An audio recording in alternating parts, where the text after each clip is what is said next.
Form भरवाते क्यों है ये लोग? पहले से ही बोल दो हमने पेपर बेचे हुए हैं भाई, 15-15 लाख रुपए दो पेपर ले लो। हमसे क्यों फॉर्म भरवाते हैं? हमें क्यों झूठी उम्मीदें देते हैं और हमसे क्यों इतनी मेहनत करवाते हैं? इन लोगों को नहीं पता ना कि लाइब्रेरी में बच्चा किस हालात में पढ़ता है। दिन भर हमारी कमर दुख जाती है बैठ बैठ के, हमारे सर में दर्द होता है, बिग साइड में रखते हैं और फिर पढ़ते हैं। बीच में जब सर दर्द होता है फिर लगाते हैं, ये सोच के कि यार 1-2 साल की तो मेहनत है, 6 महीने साल भर पढ़ लूंगी, फिर एक अच्छी जॉब लग जाएगी और मेरे भी हालात सुधर जाएंगे। लेकिन नहीं, इन लोगों को तो शर्म भी नहीं आती है। इतने दिनों से हम 3-4 दिन हो गए, अब चौथा दिन है, हम यहाँ पे बैठे हैं सड़कों पे, अभी तक इनको कोई फर्क नहीं पड़ रहा इन बातों से। अगर इनमें से किसी का बच्चा भी यहाँ पे बैठा होता ना, तब इन्हें पता चलती कि बच्चा ऐसी चिलचिलाती धूप में कैसे बैठा हुआ है आंदोलन करने। लेकिन इन्हें कोई फर्क नहीं पड़ रहा इस बात से भाई।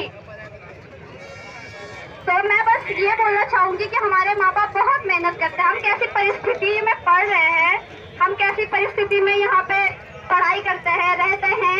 जिस उम्र में हमें बहुत सारे शौक मौज होने थे, हमने सारे मारे हुए हैं। 3-4 सालों से हमने अपने गांव का कोई त्योहार नहीं देखा, कोई मेले नहीं देखे, किसी की शादी नहीं देखी, किस उम्मीद में कि हाँ यार इस साल तो सिलेक्शन होगा, इस साल सिलेक्शन हो जाएगा, उसके बाद तो देखना ही है।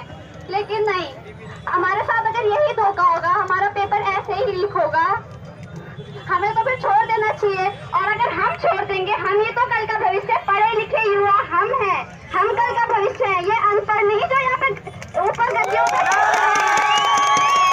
इन्हें पता भी है कि कितनी मेहनत करनी। अभी मैं बीच में एक वीडियो देख रही थी, एक नेता था डीएम को, यहाँ पे देहरादून के डीएम को कुछ बोल रहा था, धमका रहा था, ठीक है, और फिर